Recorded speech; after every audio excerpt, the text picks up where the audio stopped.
Bom dia, meu irmão, minha irmã, você pode se assentar. Se você está aqui hoje, ou você é muito crente, ou não deu para aproveitar o feriado todo, né? Então você teve que interromper e voltou.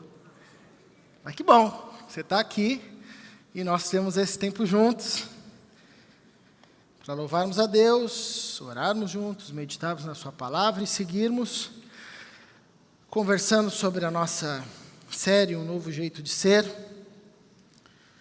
Uma das grandes curiosidades dessa série é saber se essa pessoa da foto é o Israel ou o Patrick, né? Isso é um enigma. Mas se você pegou essa série desde o começo, você deve ter entendido e percebido, e essa é a nossa expectativa, o movimento de compreender que o Evangelho entra e alcança todas as esferas da nossa vida. Falamos sobre o Evangelho alcançando a cultura, falamos sobre o Evangelho alcançando a religião, alcançando a vivência da igreja, falamos recentemente do Evangelho alcançando o indivíduo, e hoje nós vamos falar sobre o Evangelho encontra a família. E é bacana a gente pensar sobre a temática da família, não sei se você já olhou sobre essa perspectiva, mas a família é um tema central das Escrituras, é um dos temas centrais nas Escrituras. O livro de Gênesis, que começa a descrever como tudo surgiu, ele é principalmente um texto que fala sobre a origem das famílias. Os 3 primeiros capítulos dizem respeito à criação, queda. O restante do livro todo é sobre família, sobre o desenvolvimento da família, sobre Deus chamando um homem e uma família para que através dele todas as famílias da terra fossem abençoadas. Esse é o chamado de Abraão. Aliás, o livro de Gênesis começa descrevendo para nós que Deus é uma família, uma unidade composta, formada por Pai, Filho e Espírito Santo, decide criar um ser à sua imagem, conforme a sua semelhança, cria uma outra família, para ser extensão da Trindade, para desenvolver-se e relacionar-se como a Trindade se relaciona, que é um privilégio que de toda a criação, somente nós, seres humanos, temos, que é desenvolver comunhão, relacionamento e comunidade à semelhança, o mais próximo possível, da Trindade. Nem os anjos dão conta disso. E ao longo da história da revelação, é Deus resgatando essa família, e no Novo Testamento, é Deus abrangendo essa família para o que nós chamamos de família da fé. Então, refletir sobre esse tema é sempre necessário, porque ao mesmo tempo que é um tema central nas Escrituras, é também cotidianamente atacado, desde o começo. Não é de hoje que a família é atacada, é desde o começo. O primeiro ataque da serpente foi a família. E daí para frente, é a tentativa de desfigurar um dos aspectos da imagem e semelhança de Deus, que é essa vivência familiar que nós temos, e que nós podemos desfrutar. Então, hoje a gente vai conversar sobre quando o Evangelho encontra a família. E uma pergunta, talvez que surja, é como saber que o Evangelho encontrou minha família? Como saber que o Evangelho floresce na minha família? A gente já olhou para a cultura, a gente já olhou para a religião, a gente já olhou para nós mesmos, pessoalmente, individualmente, agora a gente vai olhar para a nossa família. Como é que eu percebo, como eu consigo saber que o Evangelho encontrou a minha família? Interessante que, dentro do processo de integração, uma das coisas que nós fazemos é conversar com as pessoas que estão se achegando aqui na igreja. E eu acho muito legal como o testemunho daquelas pessoas que ela vem sozinha, geralmente é mulher, né? Mulher vem sozinha, está sempre à frente do tempo, né? E ela começa a vir sozinha, o marido está nem aí, os filhos estão nem aí.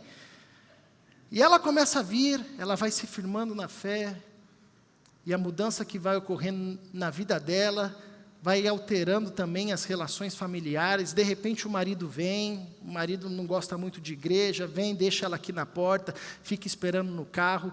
Aí deu mole. Chega um flanela lá e já, o que você está fazendo aqui, mano? Os caras são treinados para isso. Aí de repente o cara está aqui dentro. Ouve a mensagem, é impactado pelo Evangelho. Se converte, se rende a Cristo. Começa a caminhar, depois vem um filho, vem um outro, e de repente está toda a família florescendo no Evangelho. Não é um, nem não são dois, são vários testemunhos, assim que a gente ouve nessas conversas. Isso é uma forma de iniciar o Evangelho chegando na nossa família, encontrando na nossa família também.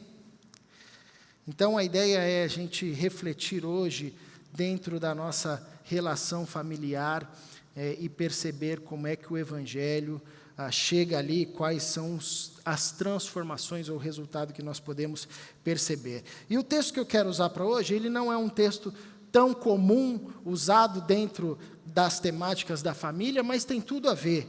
É o texto de Filipenses, capítulo 2, do versículo 5 ao versículo 11, você pode acompanhar na sua Bíblia aí, ou ler aqui atrás. Talvez esse seja um texto bem conhecido, já da sua caminhada com Jesus. Eu quero trazer esse texto aqui para nos ajudar hoje nessa conversa sobre o Evangelho encontrando a família. Filipenses, capítulo 2, do verso 5 ao verso 11, diz assim: seja a atitude de vocês a mesma de Cristo Jesus, que embora sendo Deus, não considerou que o ser igual a Deus era algo a que devia apegar-se, mas esvaziou-se a si mesmo, vindo a ser servo, tornando-se semelhante aos homens. E sendo encontrado em forma humana, humilhou-se a si mesmo, e foi obediente até a morte, e morte de cruz. Por isso Deus o exaltou à mais alta posição e lhe deu o nome que está acima de todo nome, para que ao nome de Jesus Cristo se dobre todo o joelho nos céus, na terra e debaixo da terra, e toda língua confesse que Jesus Cristo é o Senhor, para a glória de Deus Pai. Vamos orar mais uma vez? Paizinho, fale ao nosso coração, continue a nos falar. O Senhor já tem falado com a gente por meio dos louvores, por meio desse encontro, por meio das orações, agora diante da Tua palavra. Que o Senhor também fale conosco. Em nome de Jesus, amém. Bom, talvez num primeiro momento esse texto não tenha muita relação com família, mas tem. Você sabe que Paulo, quando escreve essa carta destinada aos filipenses, ele começa o versículo 5 dizendo: tenham a mesma atitude, tenham o mesmo espírito, tenham a mesma mentalidade, busquem viver da mesma forma como Jesus, e aí ele vai destrinchar como Jesus viveu. Então esse texto se aplica num contexto primariamente de relacionamentos. E você sabe que família é sobretudo relacionamento e pagar boleto, né? Essas duas coisas fazem parte da vida familiar, não tem como tirar uma da outra. A família se desenvolve sempre nessa perspectiva relacional. Essa é uma das diferenças da gente para o mundo animal. A gente não faz filho para fazer filho, por uma necessidade apenas da nossa espécie. A gente se junta por perspectivas relacionais e aprofunda esses relacionamentos. E esse texto é um texto que diz respeito ao relacionamento. Outro movimento interessante que faz com que esse texto tenha uma aplicação direta na família. Uma vez foram perguntar para Jesus acerca do divórcio. Isso está lá em Mateus, capítulo 19. E Jesus respondeu citando Moisés. Falou: Moisés já disse, deixa o homem pai e mãe e se une à sua mulher. Algum desavisado que estivesse passando por ali poderia falar: Jesus, legal você citar isso, mas o que você entende disso? De deixar pai e mãe, unir-se a uma mulher e formar uma família? Bom, Jesus vai falar: eu entendo tudo, porque eu fui o primeiro a fazer isso. O que Paulo está descrevendo aqui para nós é o movimento de Jesus Cristo de Nazaré deixando a casa do seu pai a comunhão da Trindade, e vindo em direção à sua noiva, que somos nós, para formar uma família. É isso que Paulo está descrevendo. Quando o Filho abre mão da comunhão da Trindade, e não é que ele abriu mão para vir fazer turismo na terra, ligou lá para a CVC, tem turismo lá na terra? Não. Ele veio com uma missão de chamar os seus para construir e edificar uma família, que é a família que Deus sempre sonhou e formou lá no Éden, homem, a sua imagem conforme a sua semelhança. Deus é uma família, Pai, Filho, Espírito Santo, cria um ser conforme a sua imagem, conforme a sua semelhança, cria uma outra família. Então aqui a gente encontra os fundamentos que devem operar na família, que é marcada pelo Evangelho de Jesus Cristo. As marcas de um relacionamento, e isso se estende, obviamente, para a vida comunitária, que devem compor os nossos relacionamentos, sobretudo no ambiente familiar.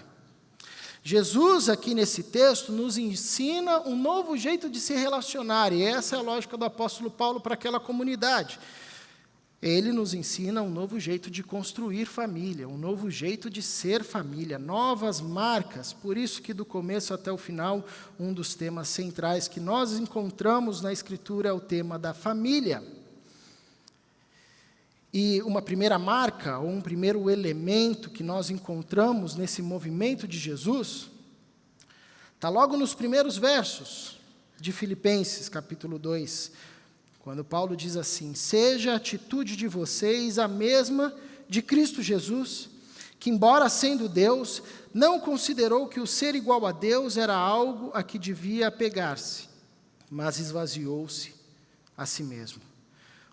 Uma primeira marca que nós encontramos nesse movimento de Jesus, e que deve ser vista frutificando na vida dos filhos de Deus, daqueles que renderam a sua vida a Jesus, e que é uma marca que aponta o quanto do Evangelho transborda na nossa vida e na vida da nossa família, é essa marca do esvaziamento, do esvaziar-se a si mesmo. E esse é o primeiro movimento que Paulo descreve para nós, de Jesus deixando a glória do Pai e vindo aqui cumprir a sua missão para reconstruir e fortalecer e criar e expandir a família de Deus.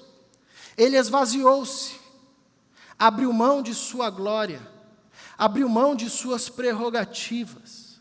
Ele não se apegou à comunhão da Trindade do tipo, eu sou Deus, eu não vou. Quem tem que ir é outro. Vai lá, Gabriel, é você que vai resolver esse negócio aqui.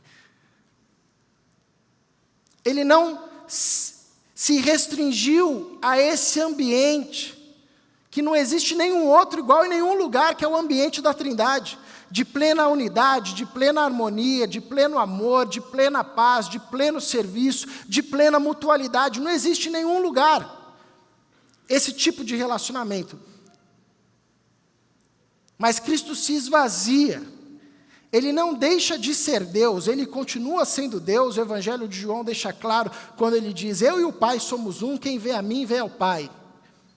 Mas ele abre mão das suas prerrogativas divinas para se assumir em forma humana, em toda a limitação que isso traria. Essa é uma primeira marca que deve aparecer na relação daqueles que estão debaixo do mesmo Evangelho, da boa notícia, que estão sob o senhorio desse Senhor. É o esvaziamento. Agora, quando a gente fala sobre um novo jeito de ser família, a gente precisa também, e ajuda a gente, é pedagógico, relembrar o velho jeito de ser família. E se a gente volta lá para Gênesis, capítulo 3, e a gente vai trabalhar com esse texto aqui também hoje, olha que interessante, o verso 2 e verso 4. Disse a serpente à mulher: certamente não morrerão.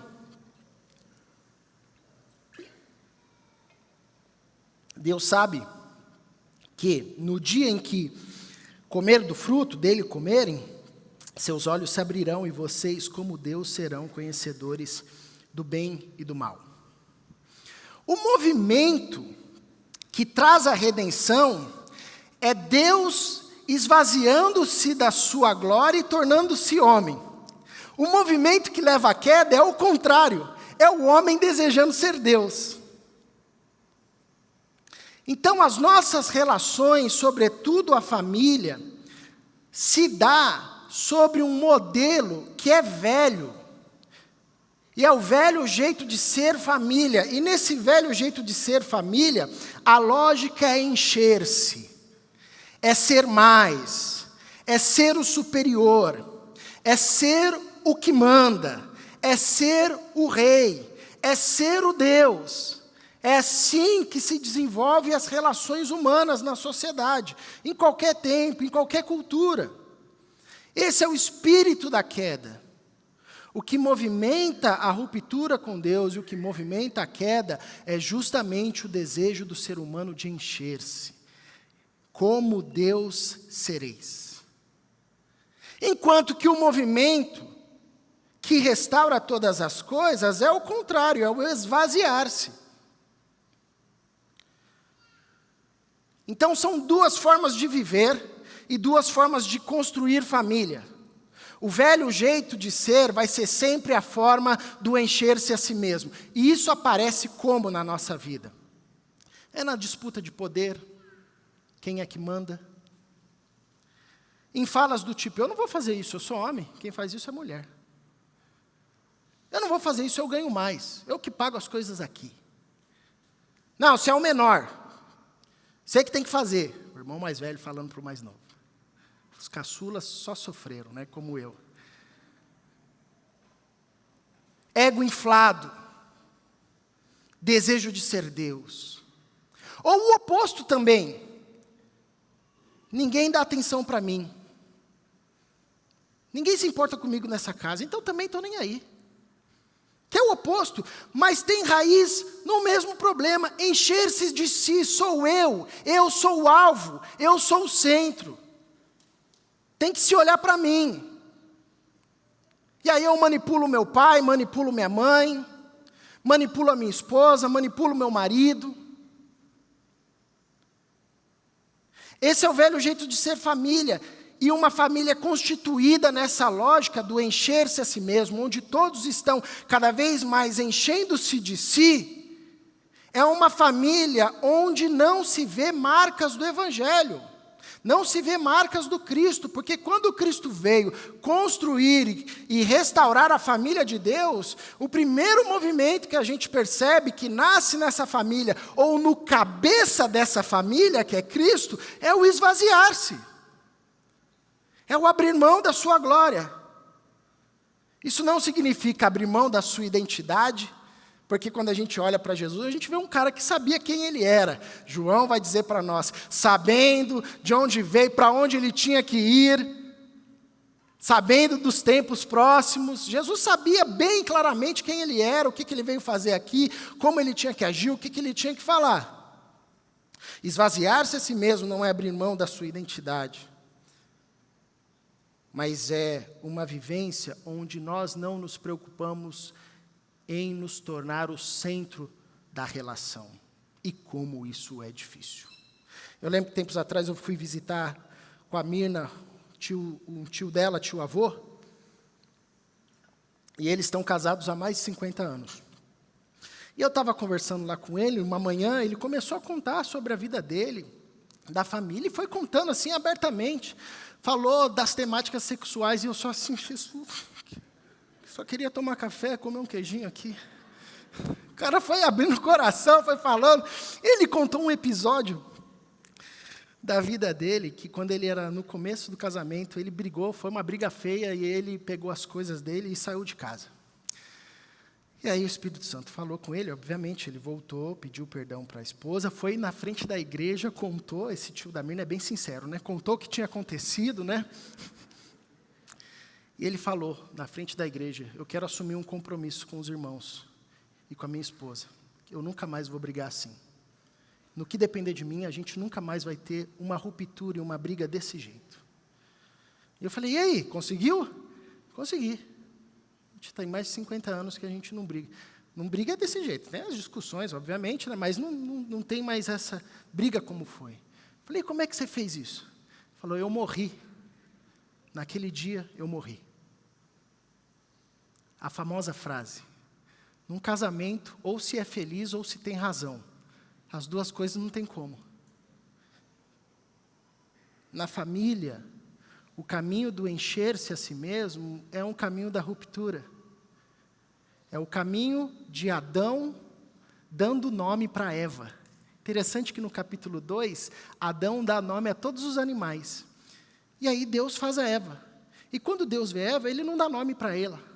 Ele simplesmente diz, uau, essa sim é corpo do meu corpo, osso dos meus ossos, vai se chamar varoa porque eu sou varão. É uma extensão. Logo depois da queda, a primeira coisa que o homem faz é dar um nome para a mulher, assim como catalogou os animais. Encher-se a si mesmo. Encher-se a si mesmo. O caminho do Evangelho para a família é o contrário. É o caminho do esvaziamento. Maridos que matam o seu ego e deixam o seu ego na cruz. Esposas que deixam o seu ego na cruz. Filhos que deixam o seu ego desde cedo na cruz. Pais que deixam o seu ego desde cedo na cruz. Quando não é assim, a gente usa a fraqueza do outro, no contexto familiar, sempre como um super trunfo. Quem nunca numa discussão não foi tentado ou não, resgatou um pecado lá de atrás, né? Ah, mas você também fez isso. Pô, eu pedi perdão já há 20 anos disso aí. Ah, mas fez também. Encher-se a si mesmo. Uma primeira marca que nós encontramos é o esvaziar-se. Uma segunda marca, na sequência do texto, quando Paulo vai nos ensinando que Cristo esvaziou-se a si mesmo, vindo a ser servo, tornando-se semelhante aos homens, é a marca do serviço. E não o serviço como uma ação, mas o serviço como uma identidade. Os discípulos de Jesus são servos, não porque servem, mas são servos porque a sua identidade primária é o serviço. É interessante que aqui parece que Paulo erra meio a ordem, né? Porque ele fala, esvaziou-se a si mesmo, vindo a ser servos, tornando-se semelhante aos homens. Pô, deveria ser o contrário. Esvaziando a si mesmo, vindo a ser homem, tornando-se servo. Primeiro você vira homem, depois você faz a função do serviço. Mas não. O que Paulo está ensinando para nós é que o servir em Cristo Jesus não é o ato de fazer, o servir é uma identidade. Jesus Cristo é o servo da Trindade. Na Trindade, Jesus assume o papel de servo. É por isso que existe encarnação. A encarnação só existiu porque Jesus Cristo, na eternidade, antes da fundação do mundo, disse ao Pai, Pai, eu vou servir. Essa é a minha identidade. Eu sou servo da Trindade, e serei servo dos homens, e serei servo da criação. Então, uma segunda marca que nós encontramos na construção da família a partir de Jesus, e que deve permear a vida daqueles que caminham com Jesus, é a identidade de serviço, o servo sofredor. A identidade que nós ganhamos em Cristo Jesus de sermos servos. E é interessante que quando nós olhamos lá na queda, Gênesis 3, 6, quando a mulher viu que a árvore parecia agradável ao paladar, era atraente aos olhos e além disso desejável para dela se obter discernimento, tomou do seu fruto, comeu e deu também ao seu marido, que comeu também. A redenção vem pela ação de serviço do servo. A queda vem por uma lógica de consumo, por uma necessidade de realizar um desejo. Jesus é o Deus que se esvazia para servir ao Pai, no seu propósito. O homem é aquele que busca servir-se das coisas de Deus para o seu próprio prazer. Então, lá na queda, no capítulo 3 de Gênesis, a mulher vê que o fruto é desejoso. Cria-se uma necessidade. que precisa ser consumada. Precisa de uma relação de consumo. O jardim que antes era para ser guardado e cultivado, agora precisa ser fonte de consumo. Eu quero consumir esse fruto. Então lá, nós temos um movimento de consumo, e aqui nós temos um movimento do serviço. No velho jeito de ser família, a gente vive para consumir, para exaurir do outro o máximo que a gente conseguir para a satisfação dos nossos desejos, daquilo que os nossos olhos olham e digam, isso é desejável. Interessante que a mulher pega do fruto, come primeiro e depois dá. Jesus, na celebração da ceia, faz justamente o contrário, né? Pega o pão, agradece ao Pai, partilha e dá. São duas lógicas completamente diferentes. E é possível que construamos famílias e relacionamentos, até mesmo comunitários, baseado na lógica do consumo. É meu direito. Eu é que tenho que ser servido. E aí a esposa se transforma em um objeto de consumo do homem.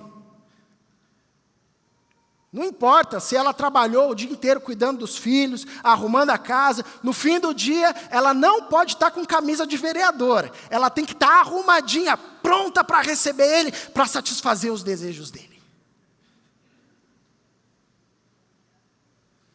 O marido se torna a fonte de promoção de renda. Não importa se você trabalhando 14, 15 horas, problema seu. Eu quero comprar minha bolsa da Louis Vuitton.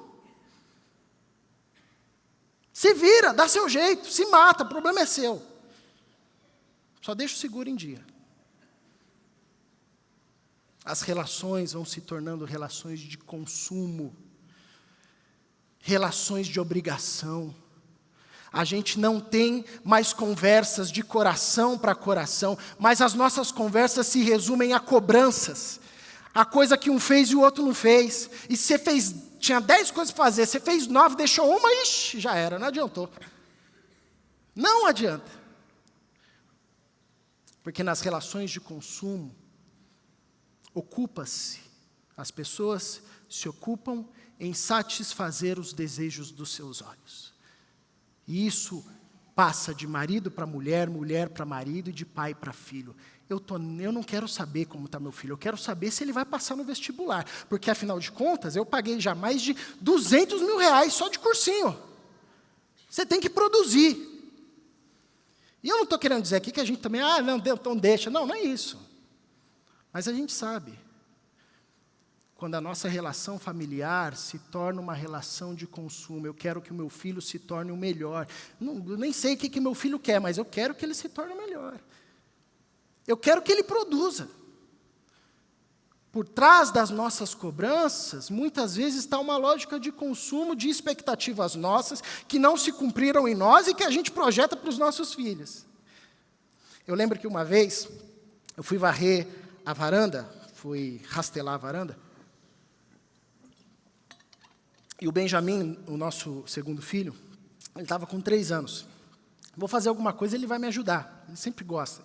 Tem mais essa perspectiva de ajudar. O Samuel gosta mais de mandar, e o Lucas a gente não sabe. Bom, pelo menos um dos 3 gosta de ajudar.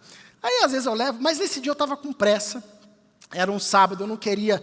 era um trabalho que ia gastar meia hora, eu queria fazer aquilo, voltar, deitar na rede, fazer qualquer outra coisa, ir para a piscina, enfim, viajar, sair fora, enfim. E ele veio, eu desci escondido, né? Quando você não quer que o seu filho venha, você desce escondido, fui lá. Comecei a rastelar baixinho. E aí ele me vem com a vassourinha dele, ele tinha ganho uma vassourinha pequenininha. Papai, vou te ajudar. Falei, Jesus. Não, filho, ajuda a mamãe está precisando mais, né? Nem estava precisando. Não, papai, eu quero te ajudar. Falei, mano, tá bom, né? Então vem, filho, pedagogia moderna aqui fazendo pressão, não exclui não, acolhe, né? Então tá bom, filho. Então, varre aquele cantinho ali, que não tinha nada, era um cantinho ali para ele ficar varrendo. Ele falou, não, papai, quero te ajudar aqui. Aí beleza, e foi. Então eu juntava as folhas, ele vinha com a vassoura e espalhava.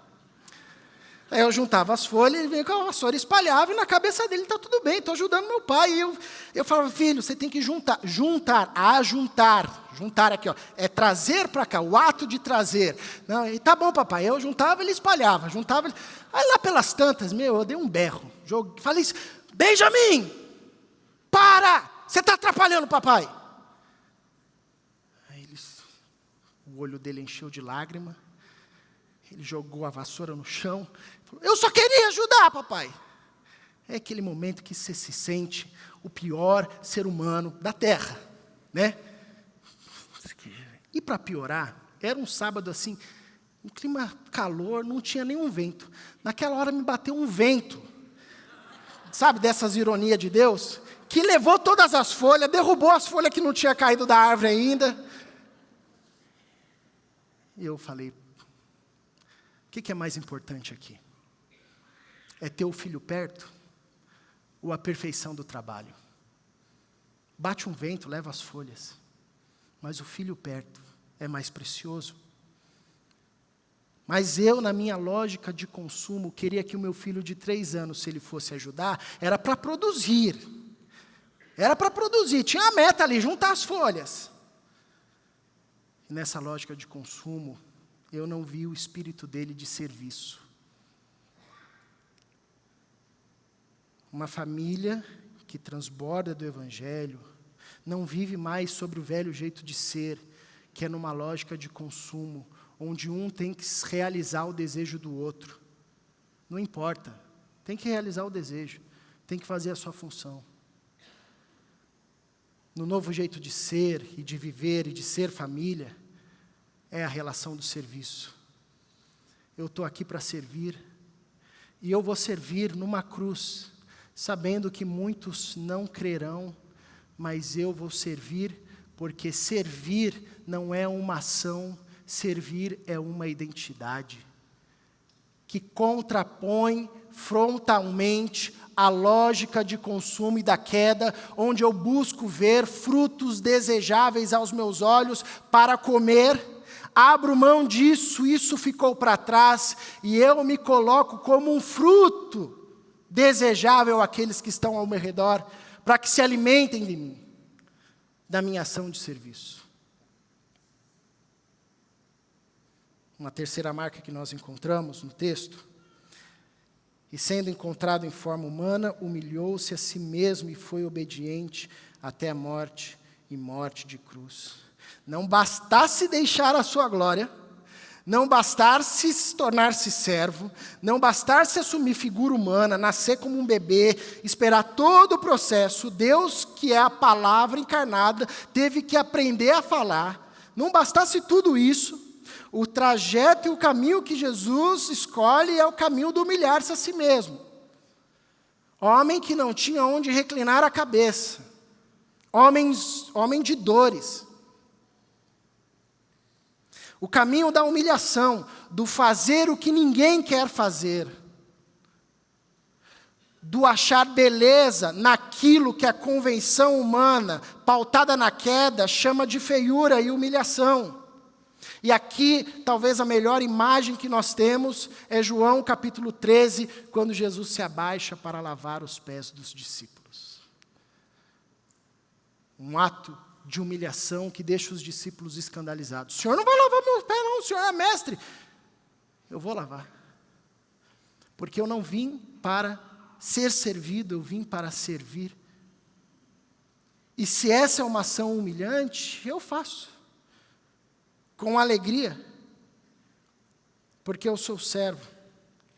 Agora, é interessante que na queda, no verso 16, diz o seguinte, a mulher, Deus já falando e tratando com a serpente, e depois tratando com a mulher, e ele diz, a mulher, ele declarou, multiplicarei grandemente seu sofrimento na gravidez, com sofrimento você dará luz a filhos. Então, você que sofreu na gravidez, que é Eva, viu? Fala com ela aqui depois, lá na eternidade, você fala com ela. Com sofrimento você dará luz, filhos. Seu desejo será para o seu marido, e ele a dominará.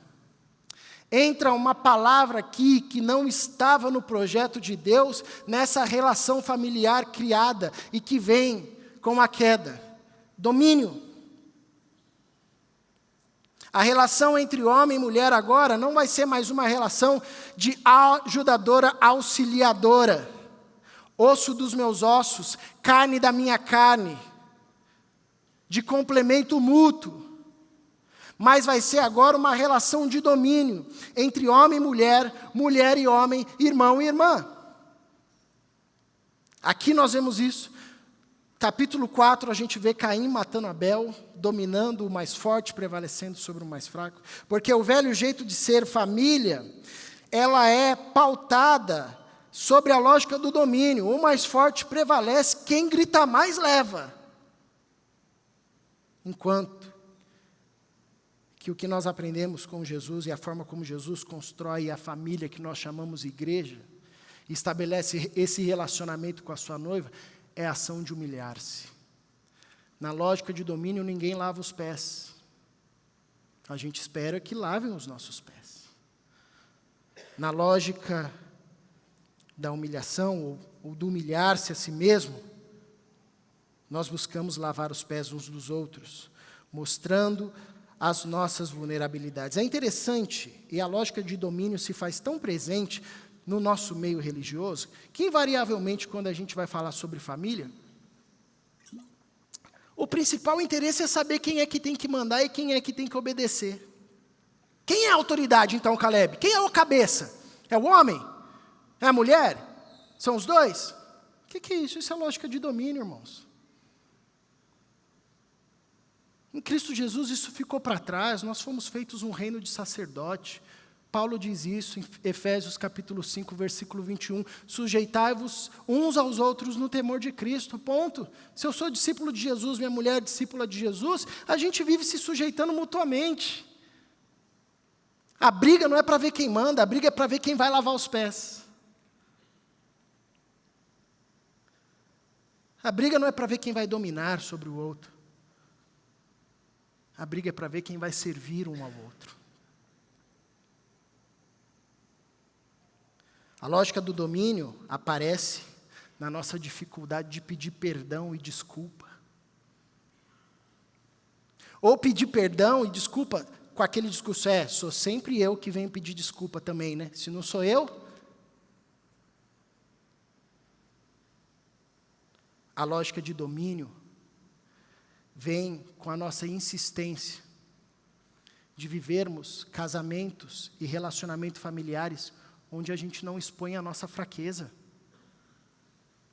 A mulher não sabe qual que é a nossa luta. A gente não sabe qual que é a luta da nossa mulher. O filho não sabe qual que é a nossa luta.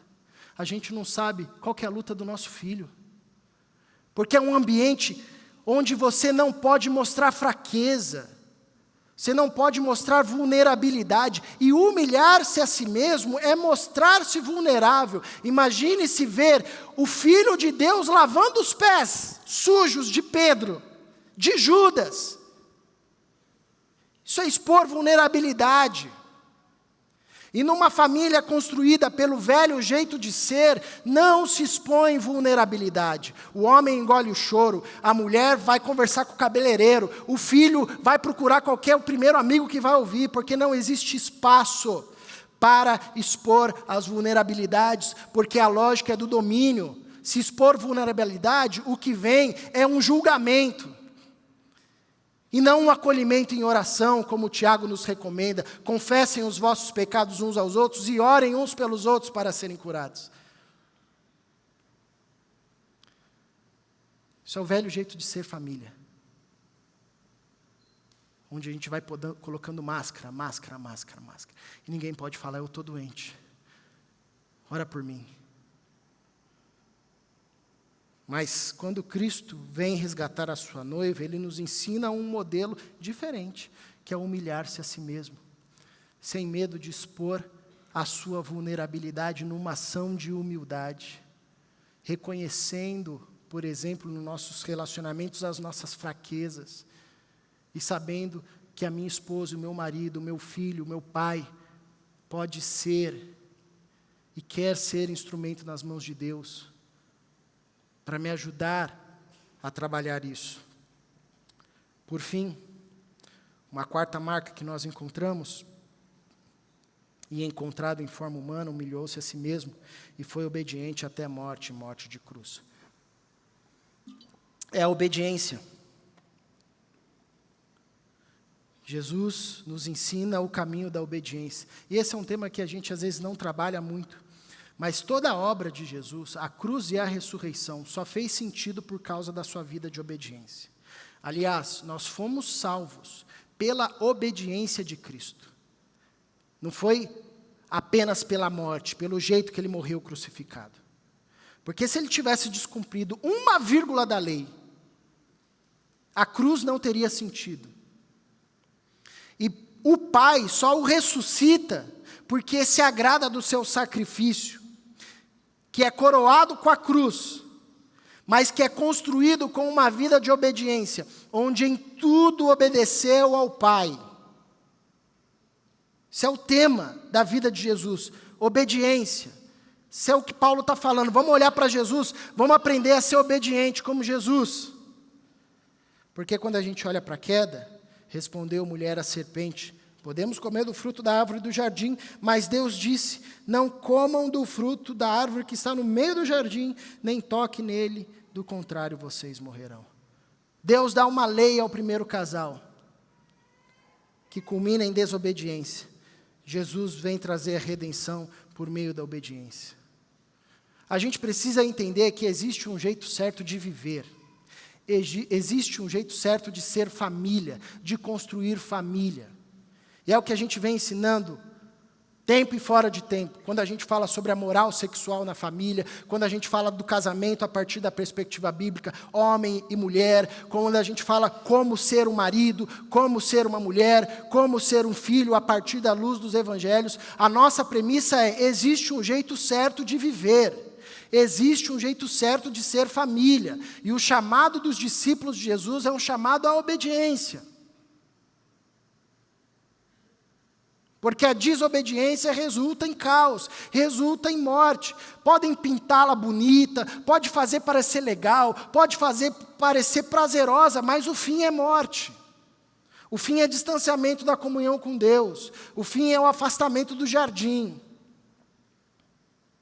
E se lá, no velho jeito de ser família, a gente via a marca da desobediência, aqui em Cristo, o novo jeito de ser família, a gente vê a obediência como o desejo principal do pai, da mãe, do filho, da filha, todos desejando ser obedientes a Deus, e por isso buscando serem obedientes uns aos outros.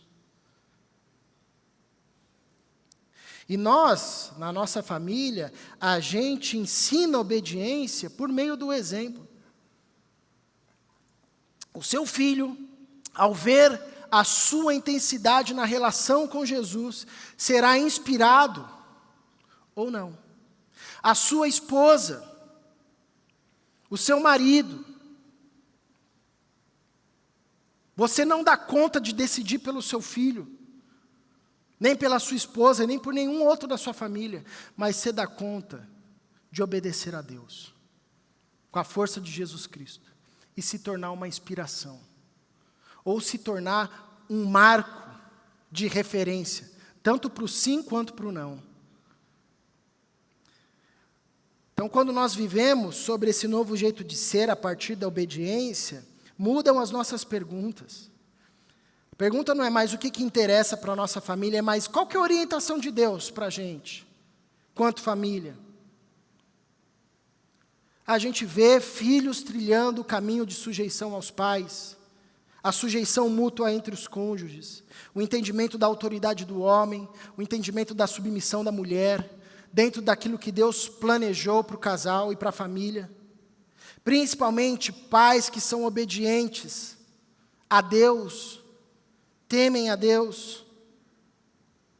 Isso é tão forte e visível que inspira a vida dos filhos. Eu aprendi a pregar com meu pai. Tinha 14 anos, meu pai ia pregar e eu ia acompanhá-lo. E meu pai é um pregador leigo. Até pouco tempo ele tinha só até a 4ª série. Então eu sentava, ouvia meu pai pregar, e ele era meio pentecostal assim, então esses negócios pentecostal é meio do meu pai. E isso era tudo presbiteriano, sempre foi, né? Vai entender. E aí, eu lembro que depois eu fui para o seminário e eu comecei a estudar. teologia. E eu comecei a ler os livros, os comentários bíblicos, e eu via que o que meu pai pregava era que os caras, teólogos, estavam dizendo. Meu pai nunca tinha lido um livro. E outra, meu pai tinha algumas sacadas do texto, algumas aplicações que eu nunca encontrei em outro livro, e que faziam muito sentido dentro da perspectiva bíblica. Eu falei, caramba, cara, não é que esse negócio de ser usado pelo Espírito Santo funciona mesmo? E nessa inspiração, que eu passei a ter gosto na pregação, a gostar. Talvez você diga, mas Caleb, esse caminho aí que você está propondo, esse novo jeito de ser família é um desastre. Esvaziar-se, tornar-se servo, humilhar-se e ser obediente, isso vai levar à morte. Você entendeu o texto. Vai levar à morte e morte de cruz. Mas tem outro caminho? Você esperava outra coisa? Na caminhada com Jesus, você esperava outra coisa? Você esperava o quê? Prosperidade? Bênção sem fim? Uma Mercedes nova no teu carro, na tua garagem? Promoção no teu emprego? Uma bolha de plástico caindo sobre a sua casa, blindando toda a sua família? Não é essa a promessa de Deus para nós. Ele faz isso com muita alegria, mas não é esse o compromisso primário de Deus conosco. E graças a Deus o texto não termina com cruz, o texto termina com exaltação. Por isso Deus o exaltou à mais alta posição e lhe deu o nome que está acima de todo nome, para que ao nome de Jesus se dobre todo o joelho nos céus, na terra e debaixo da terra, e toda língua confesse que Jesus Cristo é o Senhor, para a glória de Deus Pai. Se você ainda está pensando nesse texto com a lógica da queda, com a lógica do encher-se a si mesmo, do dominar,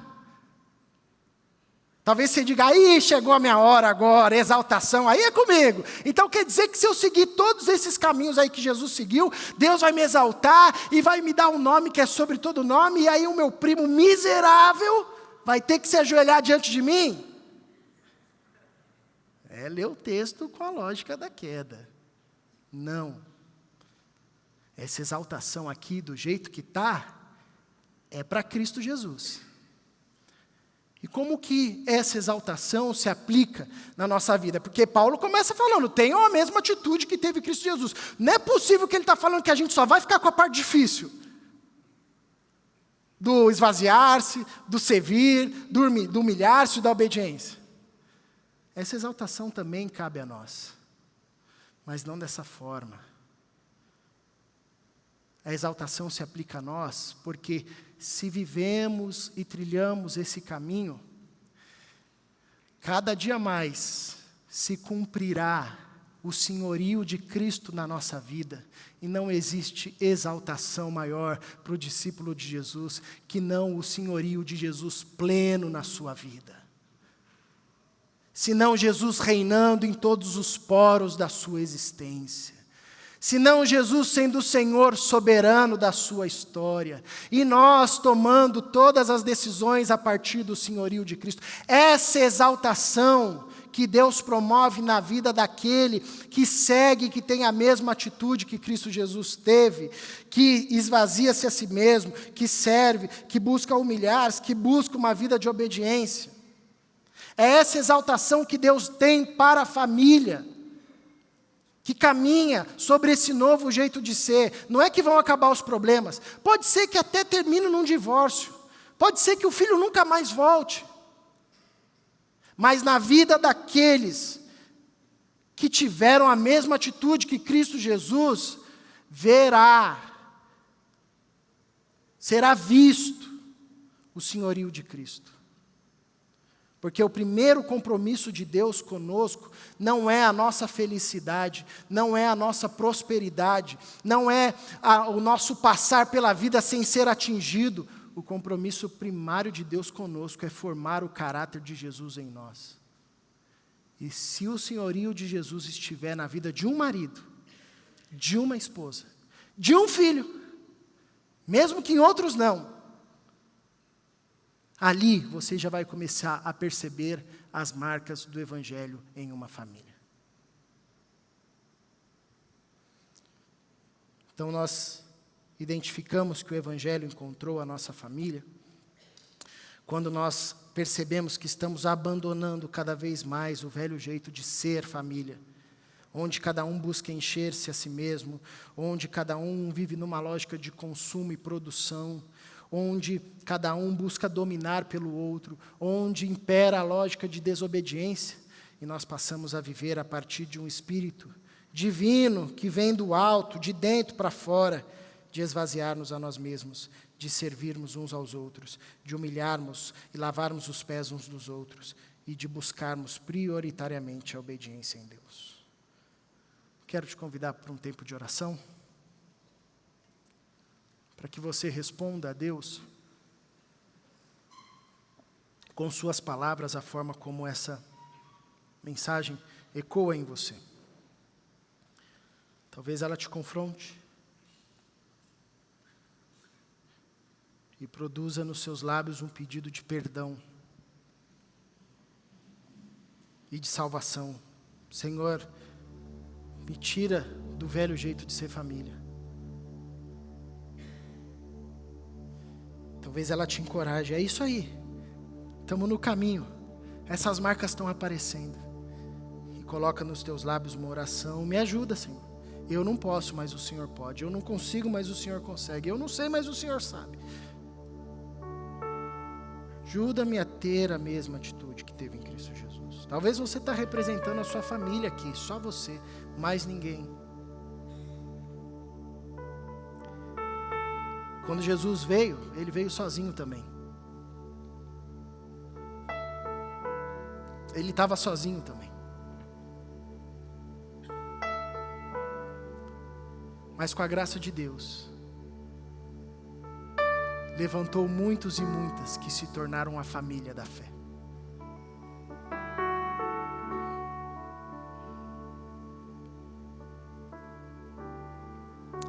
Paizinho, que a Tua palavra ecoe no nosso coração, que aquilo que veio do Senhor floresça em nós. Aquilo que não veio de Ti, que seja esquecido. Aquilo que é devaneio humano, seja esquecido. A gente quer ficar só com a Tua palavra, porque só ela é poderosa para formar em nós uma identidade, um caráter, uma mente como a do Senhor, que esvazia-se a si mesmo, que serve, que humilha-se a si mesmo e que é obediente até a morte, morte de cruz. E que o resultado dessa vida, Senhor, seja o senhorio de Cristo, pulsando, vivo, independente das circunstâncias na nossa vida. Uma vida rendida totalmente ao senhorio de Cristo, onde nas pequenas brigas familiares, nas grandes complexidades dos desafios da vida, esse senhorio aparece, é resplandecente, é visível, é visto, é palpável na vida de alguém que a todo instante busca esvaziar-se, servir, lavar os pés e obedecer. Em nome de Jesus, amém.